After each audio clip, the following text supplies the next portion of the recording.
They'd had all their red cedars down there just toppled off and just crushing houses and cars and, just laying all over their property. Extreme damage following a hurricane. It's what took Dan Waugh and a group from the Memorial Road Church of Christ to Jasper, Texas. I'd been wearing a ball cap all week, cutting down trees and stuff with a, 20-inch to 24-inch chainsaw.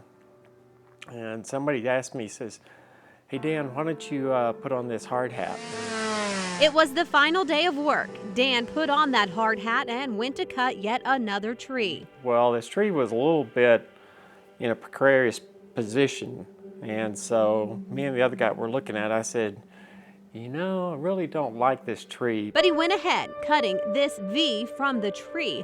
As he started to cut the other side, the tree came down, hitting him in the head, shattering his pelvis. When the tree hit my pelvis, they said it was like shrapnel going off inside. With a broken pelvis, neck, and ribs, internal bleeding, and a punctured lung, Dan was rushed from one Texas hospital to another in need of life-saving care. At that same moment, his wife Robin was back in Edmond getting a heart-wrenching phone call. Dan had been hurt. Then they proceeded to tell me that this couple from church was going to come over that I did not really know very well, and they were going to fly me down there. I was just sort of in shock. Hours later, still reeling, she was in Galveston watching as Dan was wheeled to surgery.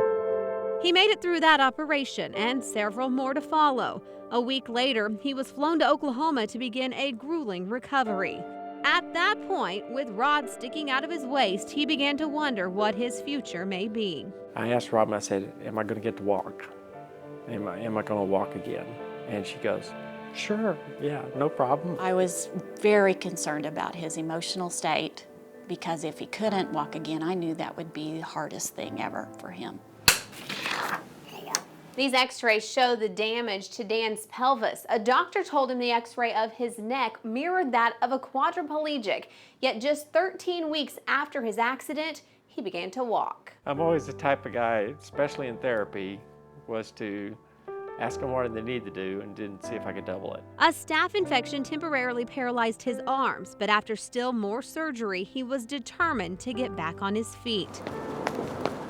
It's been almost 10 years since Dan's accident. While he cannot feel the top of his foot, he can run, and just weeks ago walked his daughter down the aisle. I can't run fast, but I like to run long distance. Looking back, he knows someone was watching out for him. I look at the hard hat now that I was wearing that day and the crack that's in it, that saved my life. Dan and Robin both believe they were carried through this experience by those around them, and most of all, by their faith in God. I just praise God every day that He gave me the ability to come back and be able to run, be able to walk, be able to be with the family.